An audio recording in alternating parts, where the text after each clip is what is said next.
हरिहंत सिद्ध सूर्य उपाध्याय साधु सर्व अर्थ के प्रकाशी मांगलिक उपकारी। तिनको स्वरूप जान राग दिल भई जो भक्ति काय को नवाई स्तुति को ऊंचाई। धन्य धन्य तिन्हि ते काज सब आज भये कर जोड़े बारे बारे वंदना हमारी है। मंगल कल्याण सुख ऐसो हम चाहत हैं। ओ मेरी ऐसी दशा जैसी तुम दारी है।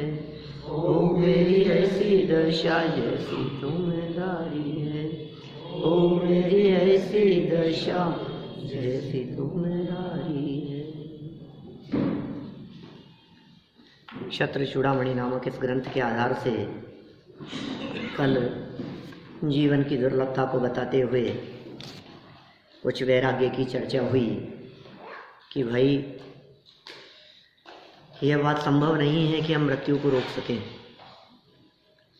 कोई व्यक्ति कितना भी महान और कितना भी बड़ा क्यों न हो जावे, लेकिन उसके द्वारा मृत्यु को जीत पाना, मृत्यु को रोक लेना यह संभव नहीं है।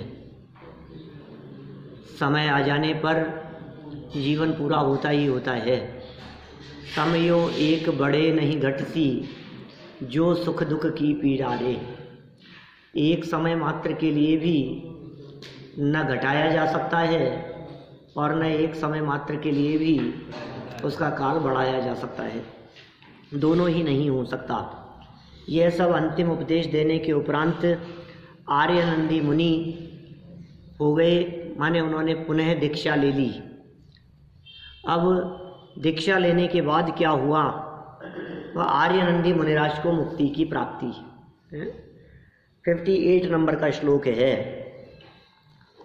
प्रव्रज्याथ तपः शक्त्या नित्यमानंदमव्रजत निष्प्रत्युहा हि सामग्री नियतम कार्यकारिणी। तदनंतर फिर दीक्षा लेकर उन गुरु ने तपश्चरण की सामर्थ्य से शाश्वत आनंद रूपी मोक्ष को प्राप्त किया। हमारे आर्यनंदी को मोक्ष की प्राप्ति हो गई। नीतिकार क्या कहते हैं इसमें?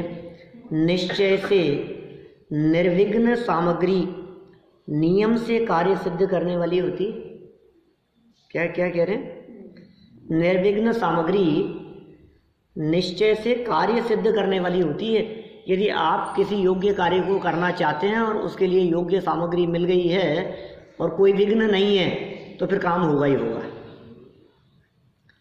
कोई भी काम करने के लिए एक तो योग्य सामग्री और योग्य सामग्री के साथ साथ क्या कहा? विघ्न नहीं हो, निर्विघ्न अवस्था। कोई विघ्न आ जाए तो काम नहीं होवे और विघ्न नहीं है तो वो काम होगा ही होगा। देखिए सरल अर्थ, आर्यनंदी जी ने वन में जाकर पुनः जैनेश्वरी दीक्षा धारण की। पुनः शब्द इस बात को दिखा रहा है, बार बार इंडिकेट कर रहे हैं कि पहले वे दीक्षा छोड़ चुके थे और निर्दोष तप की सामर्थ्य से आत्म भावना भाते हुए अनंत सुख रूप मुक्ति को प्राप्त किया। बाधा रहित कारण सामग्री नियम से कार्य को पूर्ण करती है। यदि बाधा नहीं हो और कारक सामग्री मिल जाए कार्य को करने के लिए तो वो नियम से कार्य को पूरा करती ही करती है। राजा लोकपाल ने राज्य का परित्याग कर मुनि अवस्था धारण की थी। देखो कहानी को विशेषार्थ में थोड़ा सा फ्लैशबैक में दिखा रहे हैं। राजा लोकपाल ने राज्य का परित्याग कर मुनि अवस्था धारण की थी। वे ही ये आर्यनंदी मुनिराज हैं। मुनि अवस्था में ही भस्मक रोग के कारण बाधा उत्पन्न हुई थी। मुनि अवस्था बाधा रहित और आत्म साधना के लिए उपयुक्त है। अतएव मोक्ष की साधना के लिए अनुकूल सामग्री मिलते ही मुनिराज आर्यनंदी ने आत्म साधना पूर्वक मुक्ति सुंदरी का वर्ण किया, मोक्ष की प्राप्ति कर ली। जैसे ही उनको बाह्य अनुकूलता दिखी और वापस उन्होंने पुरुषार्थ पूर्वक तपश्चरण किया, अपने स्वरूप में मग्न होकर उन्होंने मुक्ति की प्राप्ति की। ठीक है, कुछ ऐसी विशेष बात नहीं, आगे बढ़ते हैं अपन। जीवंदर कुमार गुरु वियोग से दुखी। जीवंदर कुमार की क्या स्थिति हुई गुरु के चले जाने पर? हाँ, अब ये दीक्षा छेदने के बाद में ही होवे ऐसा नहीं है, दोष लगने के बाद में भी वापस पुनर्स्थापित करना वो छेदोपस्थापना चारित्र कहलाता है। ये पूछ रहे हैं छेदोपस्थापना चारित्र कहलाएंगे क्या? उन्होंने दीक्षा छेद दी थी, वापस दीक्षा ले ली।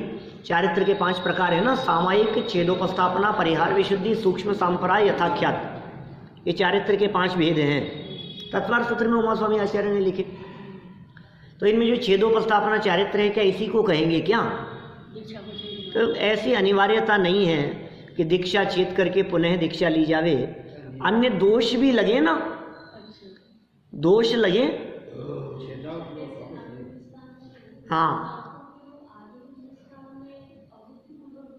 हाँ, छेदोपस्थापना चारित्र का सद्भाव 6 से 9वें गुणस्थान तक का, तो जो भी दोष लगा है उनके माध्यम से वो दोष छेद है, दोष को कहेंगे छेद।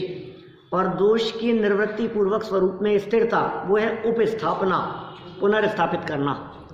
तो ऐसा चारित्र मुनिराजों के जीवन में होता है, दोष और दोष से निवृत्ति की बात है वहाँ। देखिए, गुरुद्रोह, गुरु वियोग से दुखी, 59 नंबर का यह श्लोक है। तपोवनम गुरौ प्राप्ते शुचम प्रापत्स कौरवः गर्भाधान क्रिया मात्रं यूनो ही पितरौ गुरुः। पीछे तो लगातार बीच में इतने सारे नीति के श्लोक दे ही दिए। ये जो श्लोक बतलाए जा रहे हैं, इन श्लोकों में भी आधा तो कथा है और आधे में नीति बताई है। गुरु के तपोवन में चले जाने पर कुरुवंशी, जीवंदर कुमार कुरुवंशी थे, ये वंश का नाम है कुरु। कुरुवंशी जीवंदर कुमार ने अत्यंत शोक किया, गुरु के वियोग से वे दुखी हुए।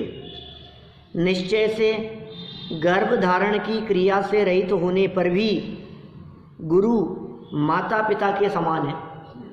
क्या माने, माता पिता तो हैं ही सम्माननीय, पूजनीय जो कहो आप, लेकिन ये जो गुरु हैं, ये गुरु भी माता पिता से कम नहीं है। गुरु की कीमत, गुरु का स्तर, गुरु का लेवल, माने उन्होंने जन्म नहीं दिया, बस इतना ही समझ लो आप। माता पिता ने जन्म दिया है, गुरु ने जन्म नहीं दिया, लेकिन जन्म नहीं दे करके भी वो अलौकिक काम किया है जो कार्य माता पिता के माध्यम से किया जाता हो। माने माता पिता तुल्य ही गुरु को भी सम्माननीय कहा गया है। ये नीति है ये। माने आप जितना सम्मान माता पिता का करते हैं, उतना सम्मान गुरुजनों का किया जाना चाहिए। या वो उल्टा लगा लो, जितना सम्मान गुरुओं का करते हैं उतना, मतलब एक समान स्तर है गुरुजन और माता पिता का। सरल अर्थ गुरु, इसका मतलब क्या हुआ? अब देखो, ये नीतिकार की बात कह दी ना, इसका अर्थ ये हुआ कि गुरु के वियोग से उतना ही दुख होगा जितना माता पिता के वियोग से होता है। क्योंकि नीतिकारों ने ये बात कह दी ना, ये सब इतना दुख काहे को हो गया, लगते क्या थे वो तुम्हारे? थे कौन? ठीक है, पढ़ाने के लिए आते थे मास्टर जी, अब क्या लेना देना है उनसे, हम गए। अभी देखो, ये जो योग्य गुरु, वास्तव में जिन गुरुओं ने जीवन निर्माण किया हो, जिन गुरुओं ने हमें जीवन जीने की कला सिखाई हो, जिन गुरुओं के निर्देशन में हमने आत्मकल्याण की बात सीखी और अपने जीवन में उतारी, हम दुख और संकट की परिस्थिति में किस तरह से सहज रह सकें, ये बात सिखाने वाले जो गुरु हैं, उन गुरु का उपकार माता पिता से किसी रूप में कम नहीं हो सकता। जिस तरह माता पिता प्रथम गुरु हैं हमारे, क्योंकि वे चलना सिखाते हैं, बोलना सिखाते हैं, खाना पीना सिखाते हैं, हर चीज़ सिखाते हैं बचपन में, वे माता पिता हमारे प्रथम गुरु हैं। तो ये गुरु भी कम नहीं है। कदाचित जीवनधर कुमार के असली माता पिता तो थे ही ना, नहीं ना साथ में। यद्यपि सेठानी और सेठ गंधोत्कट, सेठानी का नाम क्या था? सुनंदा। गंधोत्कट सेठ और सुनंदा सेठानी, उन्होंने जीवनधर कुमार के पालन पोषण में, लालन पालन में किसी प्रकार की कोई कमी नहीं रखी, लेकिन तो भी माता पिता तो नहीं थे ना, फैक्ट तो यही है ना। तो जो गुरु ने जो सिखाया, देखो माता पिता ने तो सामान्य जीवन में उपयोग में आने वाले काम सिखाए, है ना, ये सिखाया। और गुरु ने ये सिखाया कि परिस्थितियां कैसी भी प्रतिकूल और विपरीत क्यों नहीं हो, उनमें समता भाव पूर्वक और सहज कैसे रहा जाता है। फर्क समझ में आया दोनों में? माता पिता ने जन्म देकर के संयोग दिए, परिस्थितियां अनुकूल बनाने का प्रयास किया, आपके लिए भोजन की व्यवस्था कर दी, कपड़ों की व्यवस्था कर दी, आपके लिए घर बार वहां जो भी व्यवस्थाएं जो अनुकूल हो सकती थी, आपको पढ़ाने के लिए भेज दिया, जो कर सकते थे ये माता पिता ने किया। लेकिन अब गुरु ने जो इसके साथ में एक चीज जोड़ दी, माता पिता तो इस बात की कल्पना भी नहीं करते कि प्रतिकूल परिस्थितियां आए। माता पिता का तो यही रहता है ना, तेरे जीवन में जब तक हम हैं तो कोई संकट नहीं आएगा, जब तक हम हैं तेरे ऊपर कोई संकट नहीं आने देंगे। ये तो माता पिता का तो ये रोल हो गया। अब लेकिन माता पिता के ऐसे आश्वासन कर देने के बावजूद भी क्या लोगों के जीवन में संकट नहीं आते? आएंगे। अब उनको कैसे फेस करना, ये माँ बाप ने नहीं सिखाया, ये काम गुरुजनों का है। माने सब प्रकार का संरक्षण प्रदान किया माता पिता ने। गुरुओं ने क्या काम किया? गुरुओं ने परिस्थितियां नहीं प्रदान की, गुरुओं ने मनस्थिति बदलने का काम किया। समझ में आ रही है बात? माता पिता ने तुम्हारे अनुकूल परिस्थिति बदलने का प्रयास किया कि व्यवस्था इसके अनुसार हो जाए। गुरु माता पिता ने क्या किया? क्या करते हैं आप सभी माता पिता बैठे हैं यहाँ किसी न किसी के जो भी है, ऐसे तो कोई नहीं बैठे हुए वर्तमान में यहाँ जो किसी के माता पिता नहीं हो, है ना, सब किसी न किसी के माता पिता हैं। तो प्रयास क्या किया आपने बच्चों के लिए? आपने अपने को देखो, आप बढ़िया से बढ़िया पढ़ाई लिखाई, बढ़िया से बढ़िया पढ़ाई हो, बढ़िया से बढ़िया सुविधा हो, है, सब प्रकार की देने का प्रयास किया ना। तो गुरुओं ने क्या किया? लेकिन अब गुरु ने कौन सी सुविधा दे दी तुम्हारे को बढ़िया से बढ़िया? कुछ नहीं दिया, कुछ नहीं दिया, लेकिन प्रत्येक परिस्थिति में रहना सिखा दिया, वो कला सिखा दी। आप उस परिस्थिति में कैसे रहो, ऐसी यदि प्रतिकूल परिस्थिति बन जाए तो उसमें कैसे रहो। तो जितना उपकार माता पिता का है, गुरुओं का उपकार उससे कम नहीं है। और न ही कृतम उपकारम साधवो विस्मरंती, नीति जैसी पहले कही थी, सज्जन पुरुष अपने ऊपर किए गए उपकार को कभी नहीं भूलते हैं। सज्जन लोग कभी नहीं भूला करते अपने ऊपर किए गए उपकार को। तो गुरुओं के उपकार को वे माता पिता से बढ़कर जानते हैं, तो गुरुओं के वियोग होने पर उनका दुखी होना स्वाभाविक है। दुखी कैसे नहीं होंगे? कितने मार्मिक बात कह दी है, मतलब बहुत गजब है ये श्लोक जो दिए हैं और जो नीतियाँ बतलाई है, कितनी अच्छी लगती हैं, पढ़ने में भी और जीवन में उतारना भी चाहिए। तो अत्रह नीति हो गई बात। सरल अर्थ देखिए नीचे, गुरु आर्यनंदी के वन गमन से कुरुवंशी जीवनधर कुमार को अत्यंत दुख हुआ। दुखी नहीं हुआ, बहुत दुख हुआ। क्या किसी व्यक्ति के सर पर से यदि पिता का साया उठ जाए, माँ बाप का साया उठ जाए, तो उस व्यक्ति के दुख के बारे में हम विचार करें कि वो कितना दुख है उसको, उस बात की पीड़ा कितनी है कि मेरे माँ बाप नहीं हैं। तो अब कहते हैं वैसा दुख जीवनधर कुमार को कब हुआ? गुरु वियोग से हुआ। और ये तो वे गुरु थे जिन्होंने मुझे मेरा राज्य दिलाने की बात कही। ये वे गुरु थे जिन्होंने मुझे मेरा परिवार दिलाने की बात कही। परिवार माने माँ तो मिलेगी ना, जो भी होगा, मिले नहीं मिले, लेकिन बता तो दिया ना कि तुम्हारी माँ है। जन्मों से मुक्ति दिलाने की बात की, जन्म मरण से मुक्ति दिलाने वाले, अज्ञान अंधकार को दूर करने वाले, संकटों में सहज रहने की कला सिखाने वाले। तो उनके वियोग से जीवनधर कुमार को अत्यंत दुख हुआ, क्योंकि वास्तविक रूप से देखा जाए तो मात्र गर्भाधान क्रिया को छोड़कर गुरु ही शिष्य के लिए माता पिता है। जन्म नहीं दिया, बस इतना समझ लो आप, बाकी वो गुरु माता पिता ही है। वो उन्होंने ही सिखाया है सब कुछ, गुरुओं ने ही।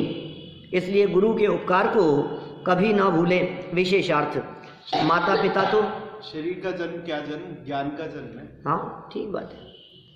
विशेषार्थ, माता पिता तो बालक के जन्म में सहायक होते हैं तथा बाल्यावस्था में लालन पालन करके बालक के प्रति उपकार करते हैं बाल्यावस्था में, किंतु गुरु तो शिष्य को समस्त विद्याओं में पारंगत कराकर योग्य विद्वान बनाते हैं, उसके वर्तमान और भावी जीवन को गढ़कर अत्यंत उपकार करते हैं।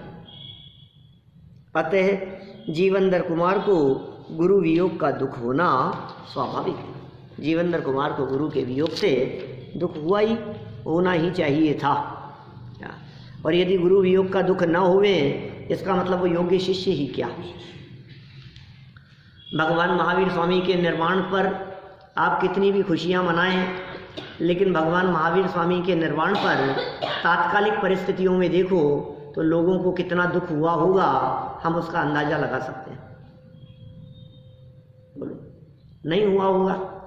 जिन भगवान महावीर स्वामी का समव शरण में बैठे हुए वो साक्षात छत्र छाया मिल रही है, आज वो नहीं रहे, तकलीफ नहीं हुई होगी लोगों को कि बधाई दी होगी, अरे बधाई हो आपको, कल से छुट्टी मिल गई आपको, सभा बंद है।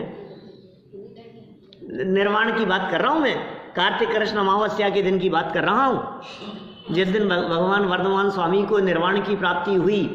2 दिन पहले योग निरोध की बात कही, मौन हो गए, बोलना, वाणी खिरना बंद हो गया। जिस दिन से वाणी खिरना बंद हो गया, उस दिन से ही उनके जो योग्य शिष्य रहे होंगे, उन लोगों के मन में तो खेद का भाव वर्ता ही होगा। अरे ये कैसे, ये धन्य धन्य कैसे हो गया, मुझे समझ में नहीं आता है। सबको धन और धन्य से जोड़े, सब दीपावली के दिन करते हैं, अपन चर्चा किए पहले अनेक बार। मेरा कहने का मतलब ये है कि भगवान महावीर स्वामी के निर्वाण हो जाने पर भी उनके चिर वियोग से होने वाला दुख वो उनके भक्तों को और उनके शिष्यों को कम नहीं हुआ होगा, लेकिन साथ में एक प्रसन्नता भी हुई होगी कि अरे, जिस मुक्ति के लिए ये वर्धमान स्वामी इतने लंबे काल से प्रयास कर रहे थे, आज वो परम मुक्ति और परम पद की प्राप्ति हमारे गुरु को हो गई। हमारे परमात्मा ने उस परम पद की प्राप्ति कर ली। माने वो दुख मिश्रित आनंद की परिस्थिति है ना।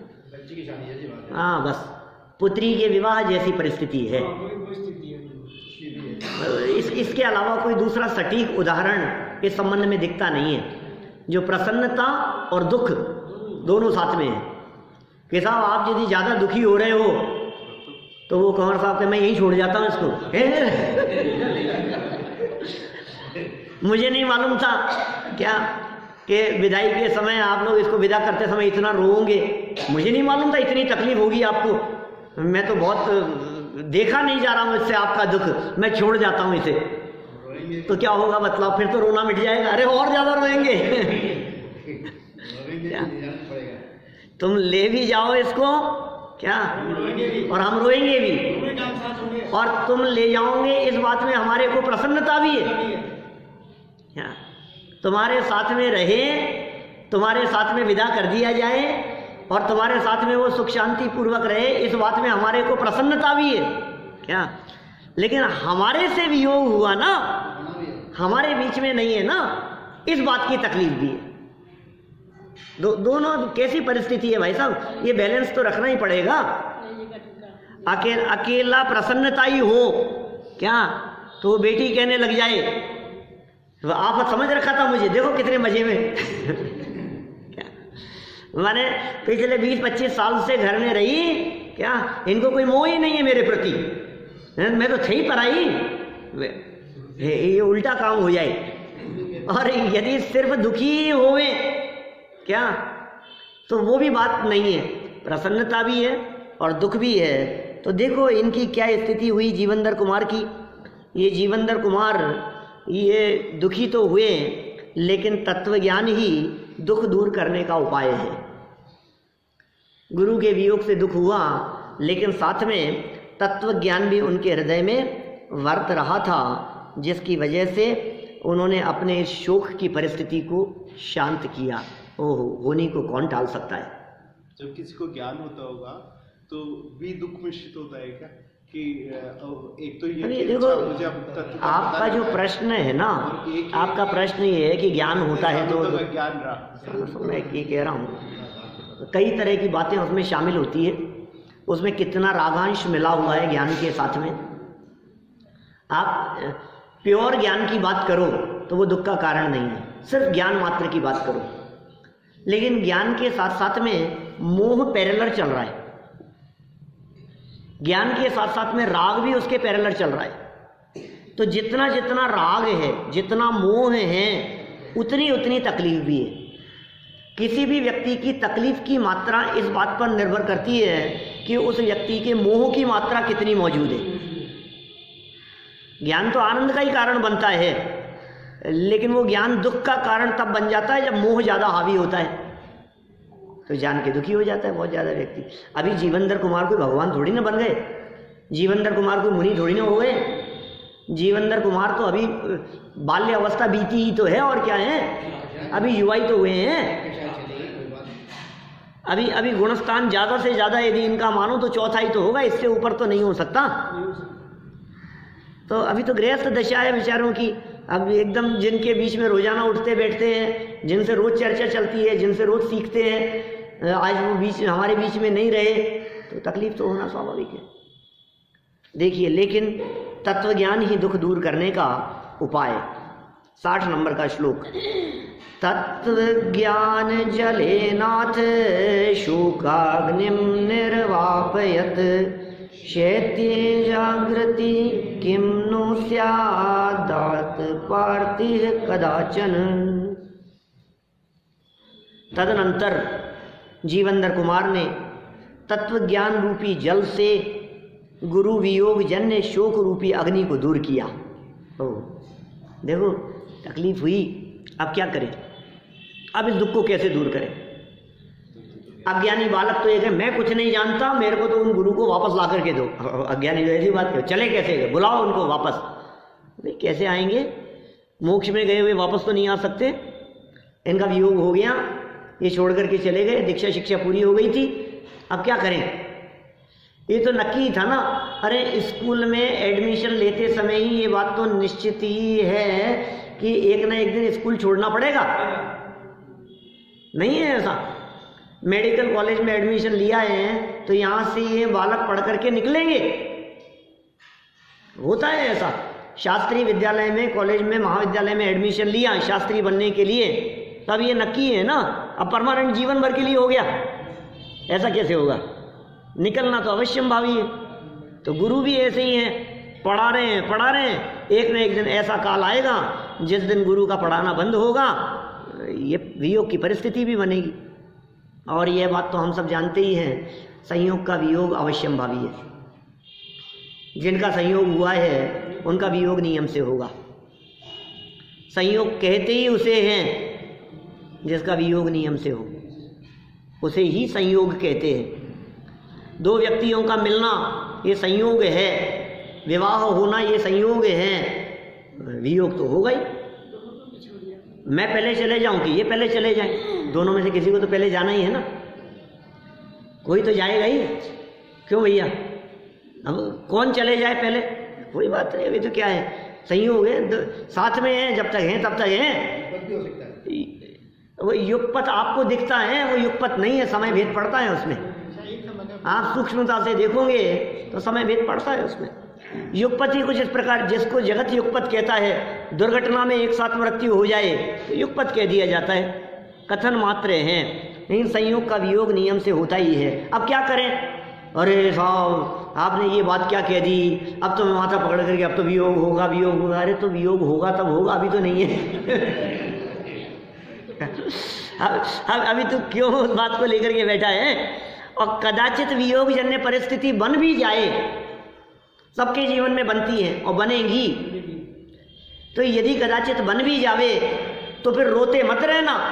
ये तत्व ज्ञान के अवलंबन से ये तत्व ज्ञान रूपी जल उस शोक रूपी अग्नि पर डालकर उस शोक रूपी अग्नि को शांत कर देना। क्या समझ में आ रही है बात? ये विधि है। अति क्रोध अग्नि बुझाए प्राणी, कैसे? साम्य जल ले सियरा। अत्यंत क्रोध रूपी, शोक रूपी, वियोग रूपी, प्रतिकूलताओं रूपी अंदर में जल रही धधकती हुई उस ज्वालाओं को शांत करने के लिए समता रूपी जल उसके माथे पे डाल दो, उस अग्नि के माथे पे, तो वो क्रोध, कषाय, विकार सब शांत शमन को प्राप्त हो जाएंगे। यही काम किया जीवंदर कुमार ने भी। समझदार थे। क्या करें, शोक में जलते रहना कब तक? उपाय है। देखो नीतिकार क्या कहते हैं, शीत के जागृत होने पर क्या गर्मी के आतप का दुख कभी हो सकता है? अरे ठंडी हवा चालू हो गई, फैन चालू कर दिया आपने, एसी कूलर यदि चालू हो गया है, तो क्या गर्मी का आतप रह सकता है? गर्मी की पीड़ा रह सकती है? नहीं रहेगी। बस इसी तरह से समता और शांति, भेद विज्ञान और तत्व ज्ञान रूपी जल डाल देने पर, उस जल का सिंचन कर देने पर क्या शोक जन्य वेदना, पीड़ा, उसका आतप रह सकता है? नहीं रह सकता है। ऐसा नहीं होता है। देखिए सरल अर्थ, जैसे शीतलता के समय उष्णता जन्य दुख कभी होता ही नहीं है। क्या शीतलता होगी ना, तो उस समय उष्णता जन्य दुख कभी नहीं होता। वैसे ही तत्वज्ञान रूपी जल से जीवंदर कुमार ने गुरु के वियोग जन्य शोक रूपी दुख को शांत किया, उन्होंने उसे शांत कर दिया। ये ही उपाय है। जल रहे हैं जगत में प्राणी कषायों की पीड़ा में, अंदर में आग जल रही है, बाहर में कितने भी शांत दिखाई देवे, बाहर से फोटो खींचो तो शांत दिखाई देते हैं, लेकिन अंदर का एक्सरे उतार करके देखो तो ज्वालाएं धधक रही है। क्या मेरे कुर्ते से इनका कुर्ता सफेद कैसे? ऐसा मेरी गाड़ी से इनकी गाड़ी महंगी कैसे?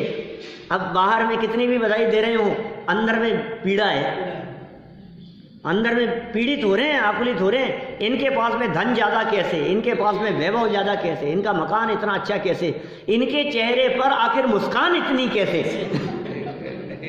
क्या ये देखता है व्यक्ति, देख देख करके कहते हैं, कितना प्रसिद्ध कथन है, मेरे ख्याल से नेहरू जी का वाक्य है, उनकी आत्मकथा में लिखा, ये जीव अपने दुख से इतना दुखी नहीं है जितना दूसरे के दुख से, दूसरे के सुख से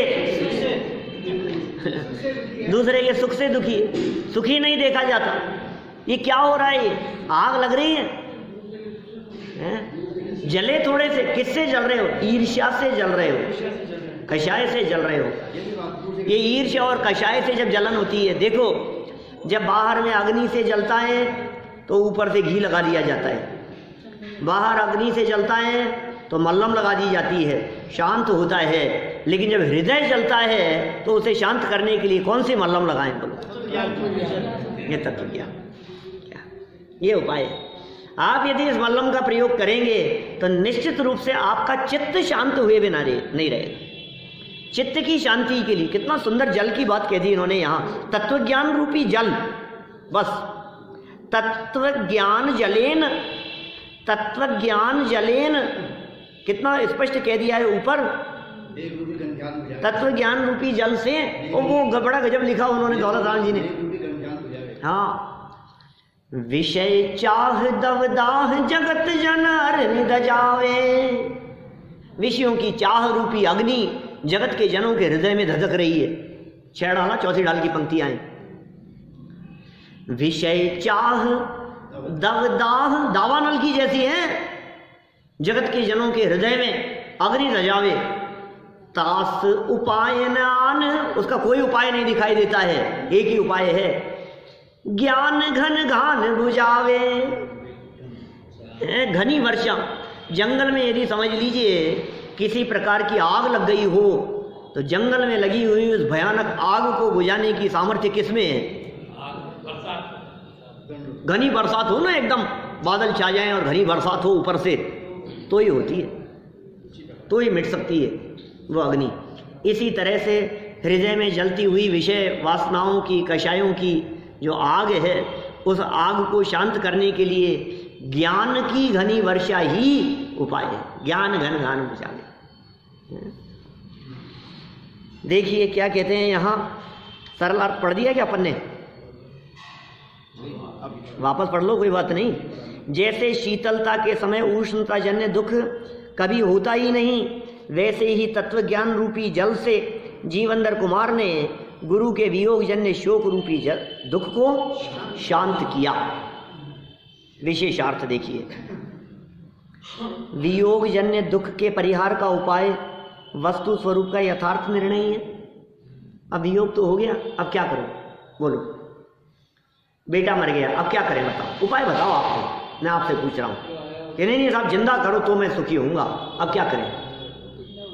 परिस्थिति को सहज स्वीकार करना ही उस दुख से छूटने का उपाय है, और कोई उपाय नहीं। एक ही उपाय है, वस्तु स्वरूप का यथार्थ निर्णय। भाई साहब जन्म हुआ है तो मरण होगा ही, मरेगा ही, सबको मरना ही है। और ये सोच लो जब बेटा ही मर गया क्या, तो वो तुम्हें शिक्षा दे करके गया है कि जब वो 20-22 साल की उम्र में मर सकता है तो तुम 45 के 50 के हो गए, तुम्हें मरने में कितने दिन लगेंगे? अब क्यों नहीं विचार करते हो?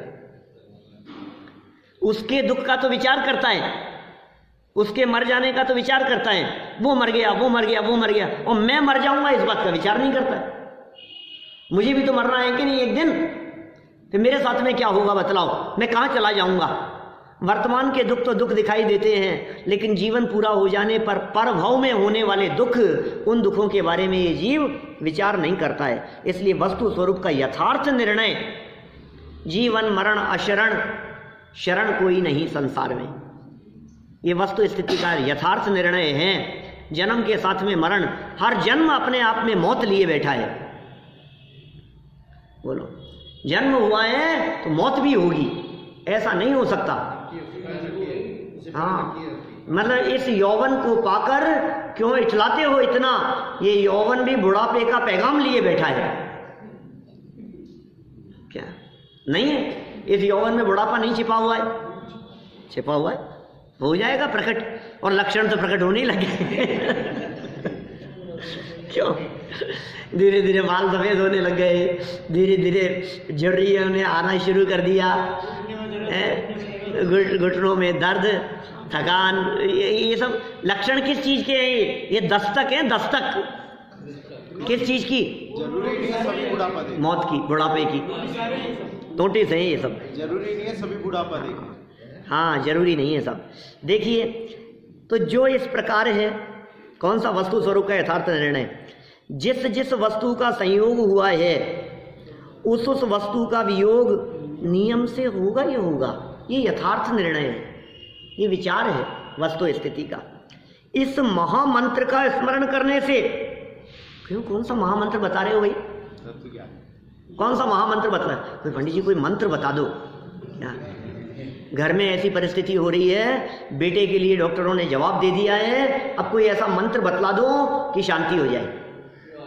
अब क्या उपाय बतलाएं? मतलब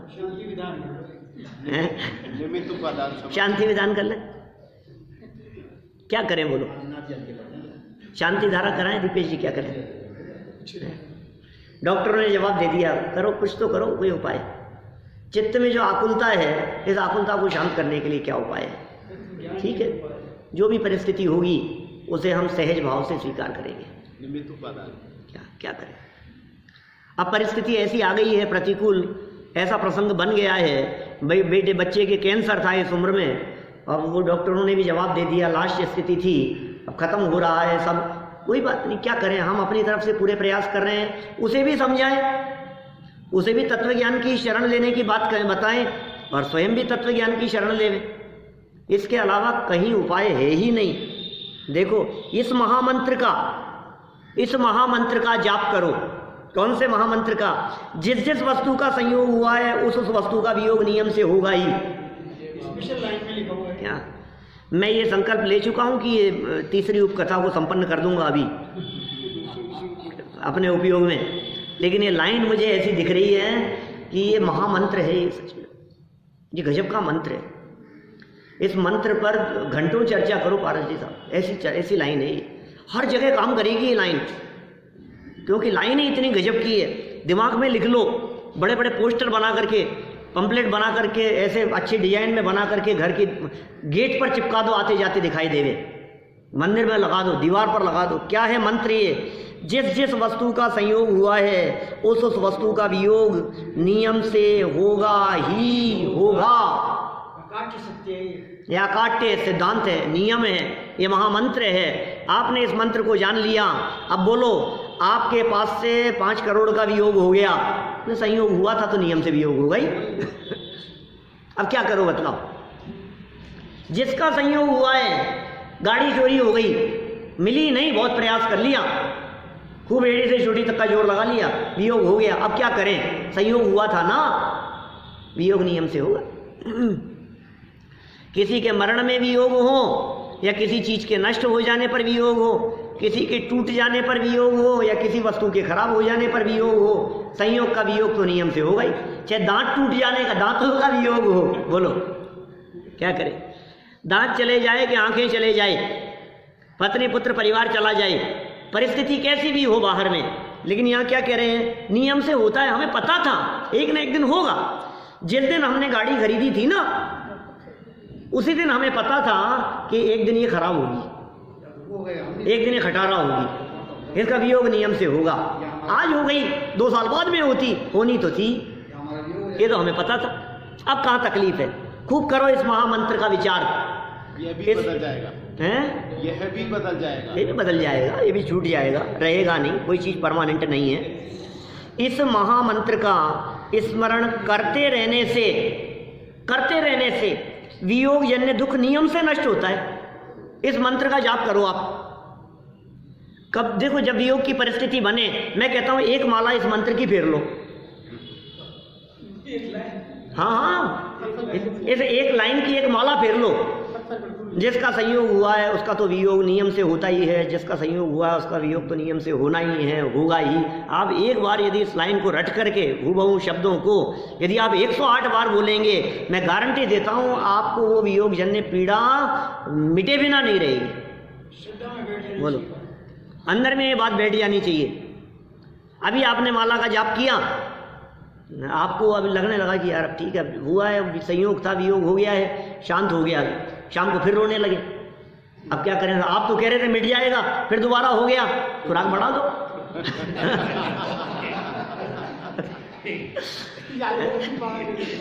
क्या करें बोलो? उपाय तो यही है, इसके अलावा दूसरा कोई उपाय नहीं। आपको यदि ऐसा लग रहा है कि यार ये तो बेटा हाथ से निकल गया, एक न एक दिन तो निकलना ही था, अब क्या करो बताओ? जीवंदर कुमार ने तत्व विचार ही किया और उनका दुख दूर हो गया। गुरु के वियोग जन्य ये दुख भी जीवंदर कुमार का दूर हो गया। युवा जीवंदर कुमार का वर्णन अब आगे। अथास्मिन् विद्यया कान्त्या विदुषां योषितां हृदि रते च योग्यया भाति तत्र प्रस्तुतमुच्यते। गुरु के वियोग के अनंतर पांडित्य से विद्वानों के हृदय में, शरीर के सौंदर्य से स्त्रियों के हृदय में, और शस्त्र संचालन की योग्यता से रथ में अर्थात युद्ध रथ में, और जीवंदर कुमार के शोभायमान होने पर वहाँ जो वृत्तांत हुआ उसे कहते हैं। अब क्या कह रहे हैं? देखो ये जो बातें कह दी है ना, ये इतनी सारी उपमाएं दे दी, किस किस में क्या क्या होता है। तो क्या क्या बातें कह दी? गुरु के वियोग के अनंतर पांडित्य से विद्वानों के हृदय में देखो क्या होता है, जो भी होता है फिर शरीर के सौंदर्य से स्त्रियों के हृदय में जो परिस्थिति बनती है, और शस्त्र संचालन की योग्यता हो तो युद्ध रथ में, वैसे ही जीवंदर कुमार के शोभायमान होने पर क्या क्या हुआ ये बताओ, उसे कहते हैं। माने अभी ये बात कुछ उपकथाओं के अंदर कहने वाले हैं, कैसी कैसी घटनाएं घटने वाली है। जीवंदर कुमार की उपस्थिति मात्र ही क्या क्या घटनाएं घटित कर दिया करती थी, क्या माहौल जगत में हो जाया करता था, उस माहौल का चित्रण ये वृत्तांत यहाँ कहना चाहते हैं नई उपकथा के माध्यम से। वैसे तो हमने पहले पढ़ी थी, जीवंदर कुमार के सौंदर्य को देखकर क्या क्या घटनाएं घट जाया करती थी, वही बात यहाँ आगे कहेंगे। चलिए सरल अर्थ पढ़ते हैं, विशेष अर्थ इसमें कुछ भी नहीं दिया हुआ है। विद्वत्ता से विद्वानों के हृदय में, विद्वत्ता हो तो विद्वानों के हृदय में क्या होता है, वही जानते हैं क्या होता है उनके हृदय में। विद्वत्ता यदि हो तो विद्वानों के हृदय में उसका जो आह्लाद है, उसका जो आनंद है, वो विद्वान ही जानते हैं। और युवा शरीर की कांति से युवतियों के मनोमंदिर में, उस कांति को देखकर मन में जो भाव होते हैं, और शस्त्र संचालन आदि से युद्ध रथ में युवा जीवंदर कुमार शोभायमान होते हैं। माने युवा जो जीवंदर कुमार थे, ये जीवंदर कुमार किस तरह शोभायमान होते थे, ये तीन बातों में ये जीवंदर कुमार की बात को कह दिया, उनकी यशोगाथा को, उनकी जीवन गाथा को तीन शब्दों के अंदर यहाँ गर्भित कर लिया गया। उनकी विद्वत्ता भी थी, विद्वान थे वे, तो उनकी विद्वत्ता से जीवंदर कुमार शोभायमान हो रहे थे, और युवा शरीर की कांति से वे शोभायमान हो रहे थे, युवतियों को आकर्षित करते हुए, और शस्त्र संचालन से वे युद्ध क्षेत्र में भी अपना कौशल प्रदर्शित करने वाले थे। तो इस तरह जीवंदर कुमार अत्यंत शोभायमान होते हैं। इस बात को आगे अनेक छोटी छोटी सी कथाओं के माध्यम से बताना चाहते हैं। ये चलती हुई कथा के बीच में नई आने वाली उपकथा की चर्चा अपन यथा समय करेंगे, लेकिन मंत्र याद रखना, मंत्र याद रहेगा तो कोई जिसके पास में मंत्र है, जिसके पास में समझ लो संकट उसके आसपास में नहीं फटक सकता है। संकट यदि आसपास में फटक रहा है, इसका मंत्र दूर संकट पास, मंत्र पास संकट दूर। तो आप सभी संकटों से इस महामंत्र का स्मरण करते हुए दूर रहें, इसी भावना से बात को यही विराम देता हूँ। ओम शांति।